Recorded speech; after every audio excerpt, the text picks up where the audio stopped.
అందరికీ నమస్కారం అండి. Welcome back to our channel Samaha creations.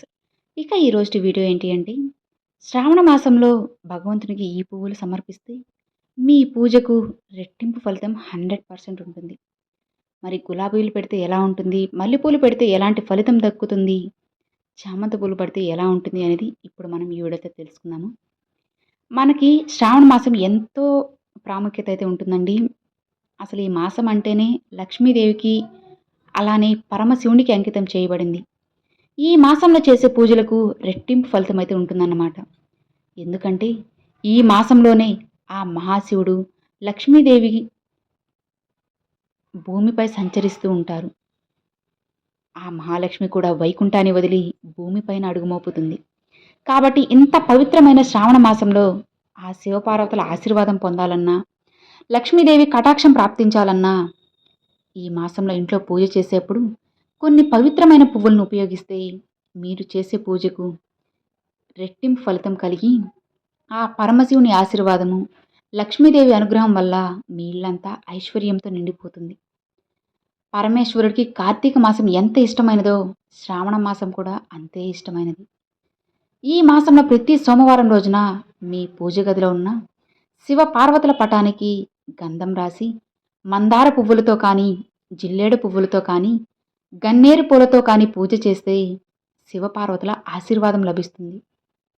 జిల్లేడు పూలతో శివుడిని పూజిస్తే తొందరగా కరుణిస్తాడని చెబుతూ ఉంటారు.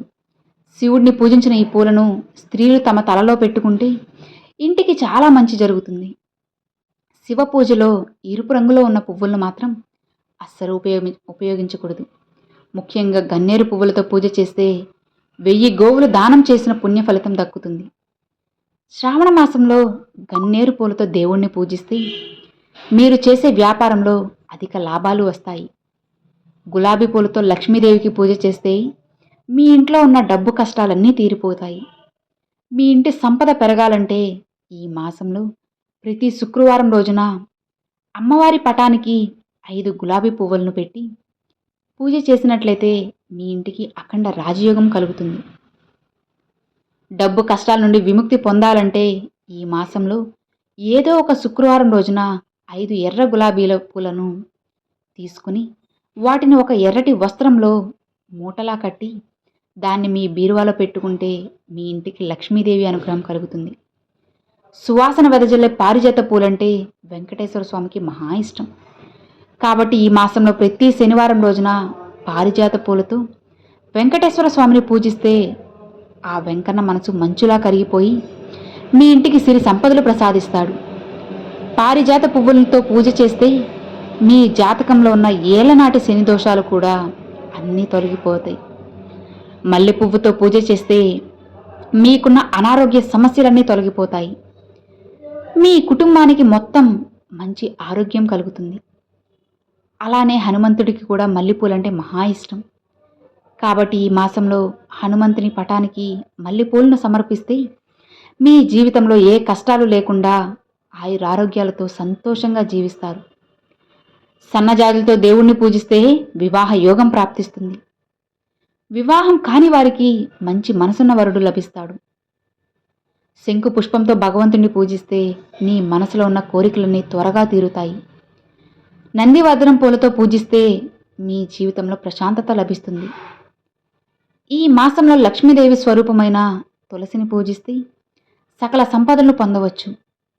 ముఖ్యంగా ప్రతి శ్రావణ శుక్రవారం రోజున తులసి మొక్క దగ్గర ఒక దీపం వెలిగించి పసుపు కుంకుమలు వేసి తులసి దగ్గర ఒక చామంతి పువ్వుని సమర్పించి నమస్కారం చేస్తే స్త్రీలకు సుమంగళి ప్రాప్తి లభిస్తుంది. మహాశివుడిని మారేడు దళాలతో పూజిస్తే పరమశివుడు సంతృప్తి చెంది మీ కోరిన వరాలు అన్నీ ఇస్తాడు. ఈ మాసంలో ప్రతి బుధవారం రోజున పూజ గదిలో ఉన్న వినాయకుని పటానికి ఎర్ర పూలను పెట్టి పూజిస్తే మీ జీవితంలో ఉన్న కష్టాలన్నీ తీరిపోతాయి.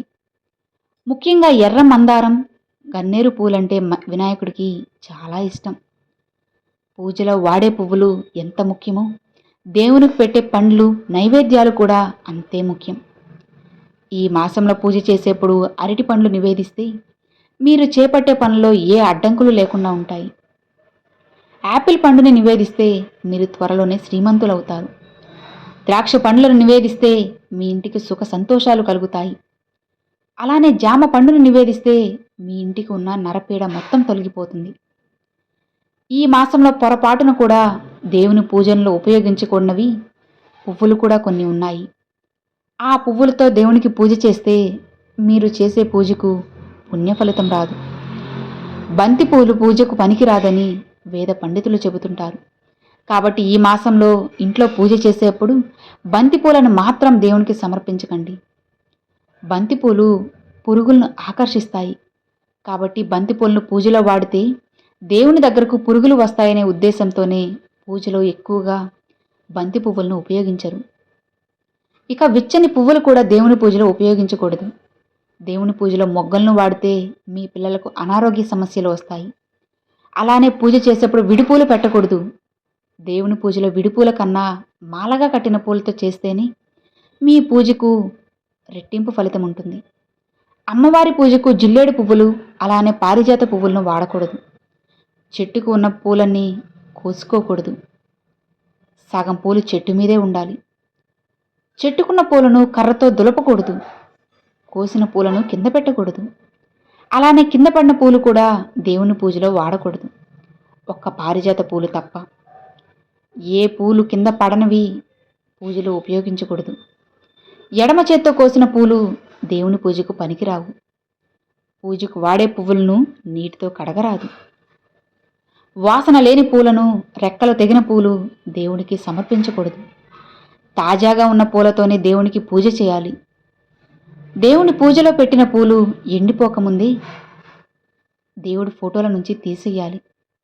దేవునికి పూజలో తీసిన పువ్వులను నదిలో వేయాలి లేదా ఇంట్లో ఉన్న పూల కుండీల్లో వేయాలి. అర్థమైంది కదా? మీకు ఎలాంటి సందేహాలు ఉన్నాయో అవన్నీ ఇప్పుడు మీకు తీరిపోయాయి అనుకుంటున్నాను. మరొక మంచి వీడియోతో కలుస్తాను ఫ్రెండ్స్. Thanks for watching.